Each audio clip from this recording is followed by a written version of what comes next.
of all, I heard this story about you when you were young being caught in sort of a riptide and having a sort of thing, and I wonder, going into this movie, did they have a lot to convince you, like, yeah, we're not going to do CG, you're going to be in the water for days, or did they tell you that later? Were you aware of what you were No, doing? I mean, I knew what was going to take place, that, yes, and I knew that working with water is always difficult. I didn't know it would be 6 weeks of it. You know, you never know how long these things take. And but I was glad. I was so glad, as hard as it was, that we were not doing CGI all the time. I mean, if we'd been in the studio with a green backdrop, arms flailing about, no water, you know, it would have been a different performance. And so I'm grateful, despite, you know, it being a hard day's work for 6 weeks. Were you afraid going in? I mean, do you still have that fear from when you were younger as you got in there? Did it trigger? I mean, there's no question.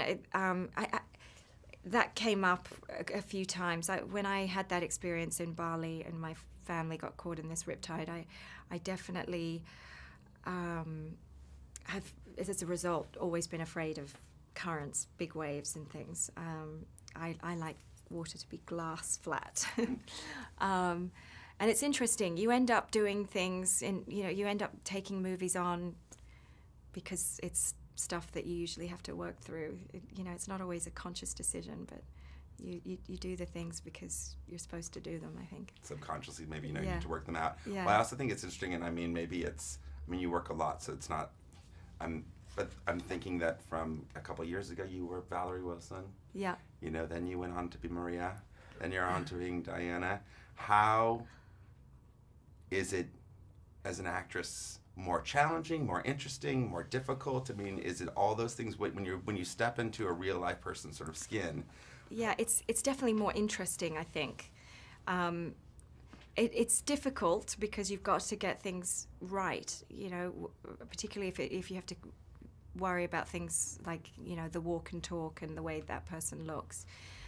In the case of Valerie and Princess Diana, I didn't have to worry about that with Maria, but I had a different set of worries, which was the amount of suffering that she went through and all the hundreds of thousands of other people was so intense that I felt this huge responsibility to get it exactly right, or as close to the truth as possible.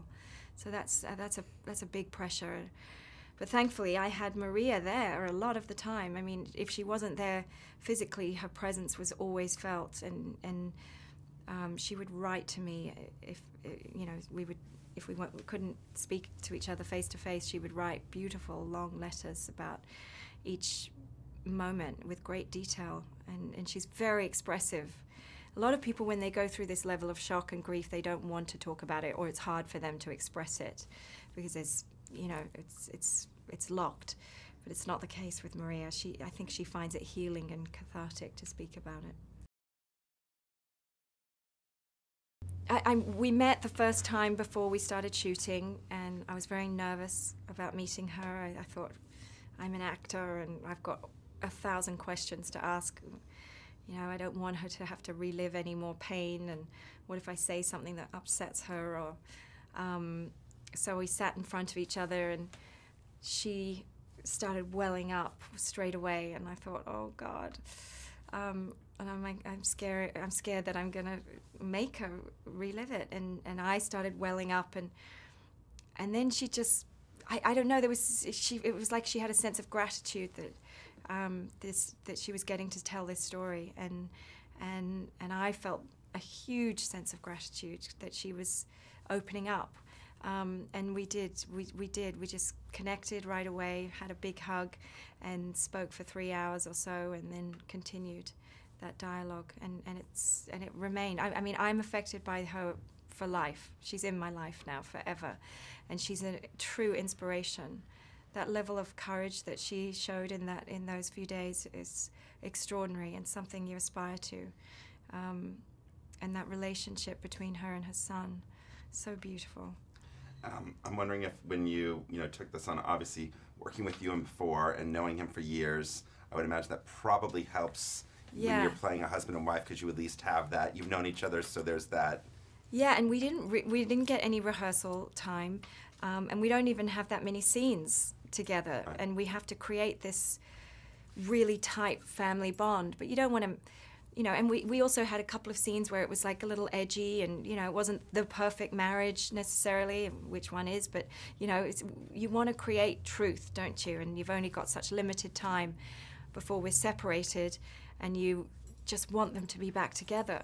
So it was great that we had this previous experience of trusting each other and getting on well with each other, and we brought that to the table, I think. So. And talk about Tom Holland and working with Tom, and obviously it's his first film and he's extraordinary, but I think that you guys must have immediately developed some shorthand and trust, because to both of you to go there emotionally repeatedly, take after take. Day after day, yeah. Juan Antonio did a magnificent job of finding this kid. He is extraordinary and will go so far if he wants it. He's a special person and a wildly, ferociously talented guy. It was clear on the first day of rehearsal. We did all kinds of exercises that were about creating trust and bond, and, you know, sometimes they were ridiculous, goofy exercises, and sometimes they were blood, sweat, and tears, you know, full of angst. And but it was always just to make sure that we trusted each other and we could try anything at the risk of failing. Or and I just loved working with him. He's just really pure and honest, and there was nothing he couldn't do, and he had just a real appetite for it. He learned on the job so quickly, and he just gave and gave and gave. I kept saying to him, "Do you want to save it? Just don't, you know, let's wait for the close-up. Don't waste all your tears." And he just did it. He didn't know how to save. He didn't have that bag of tricks that we come with at this point in the game, you know. And last question, I think, you know, a lot of people are talking about fate, survival, strength, whatever. For you, what is it about? Did it make you think anything different about, like, the fact that these 5 people, that any of them lived, let alone all 5 of them lived? I know, it's just unbelievable story, impossible.